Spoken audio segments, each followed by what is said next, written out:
Today on Better Book Clubs, why you should look for books from small presses.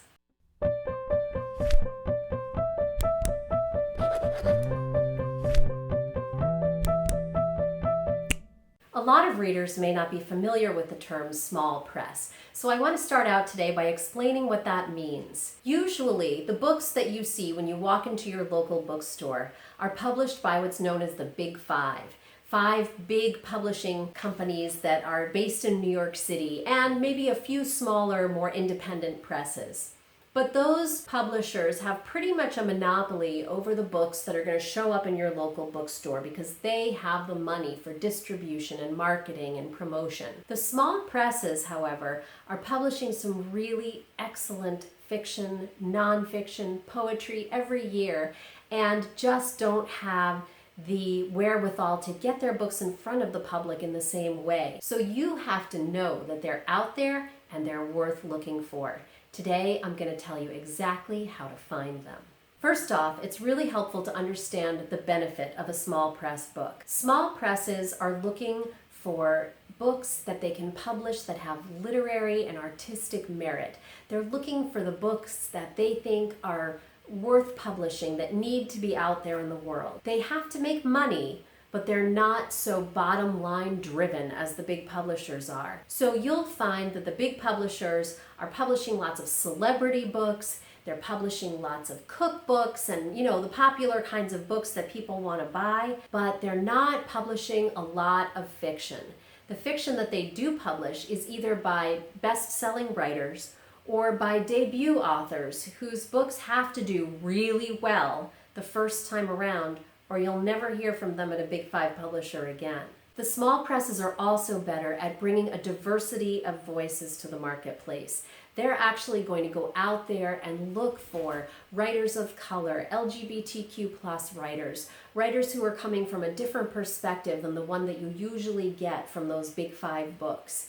So small presses are a great place to look for a diversity of reading. As a writer, I also really appreciate that small presses take better care of their writers. Small presses are going to stand by their writers and help them build a career. So you know that they're taking good care of their authors and they're collaborating with them and they really want them to succeed, not just in that first book, but as writers in general. So where do you find these great small press books?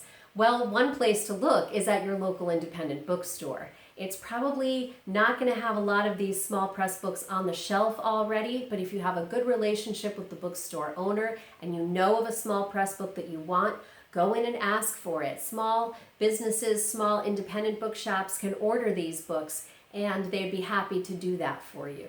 Most of us don't have that independent bookstore in our own town anymore, so we have to go online to find these small press books. But they're not difficult to find if you know where to look. One great resource is the CLMP, the Community of Literary Magazines and Presses. It's been around since 1967, and it's an organization that exists to support these small presses. It's not a reader-facing organization, but what it does offer is an annual award called the Firecracker Awards that puts out there the best books that they feel have been published by small presses in the previous year in the categories of fiction, nonfiction, poetry, and even literary magazines. Another great long-standing organization that exists to bring small publishers together and give them more power as they work as a group is the IPG, or the Independent Publishers Group. They've been around since 1971, and again, they're not reader-facing,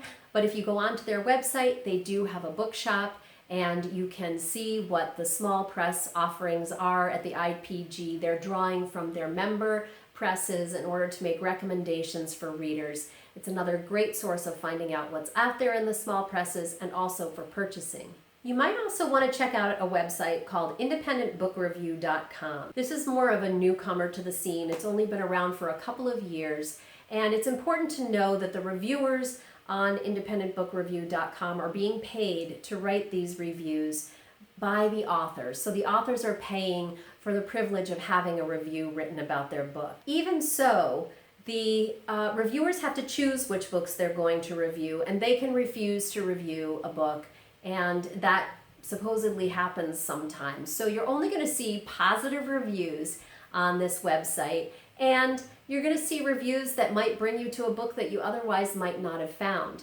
both from small presses and, in this case, from self-publishing. It's a website that's worth checking out. Again, there's a bookshop attached to it, and so you can browse through the reviews and see what looks interesting to you. Finally, you can go to that great big reader site online, Goodreads. I actually have another video that explains how to navigate Goodreads, but if you go into the Browse button and click on Lists, there's a search bar and you can type in a search like small press, indie press, and see what books come up on Goodreads, and of course read the reviews there that readers have left of the books that they enjoy that have been published by small or independent presses. Don't imagine for a second that small press books are in any way inferior to what's being published by the Big Five. In fact, as I mentioned before, the small presses are looking for those books of literary and artistic merit that just might not be able to make it through to the Big Five. So it's really a great place to look for good new reads, for authors that you haven't heard from before, and even for great selections for your book club. Take a look at some of these resources. I've left links for you below, and I hope you'll find some small press reads that you really enjoy. I'll be back soon with another episode of Better Book Clubs.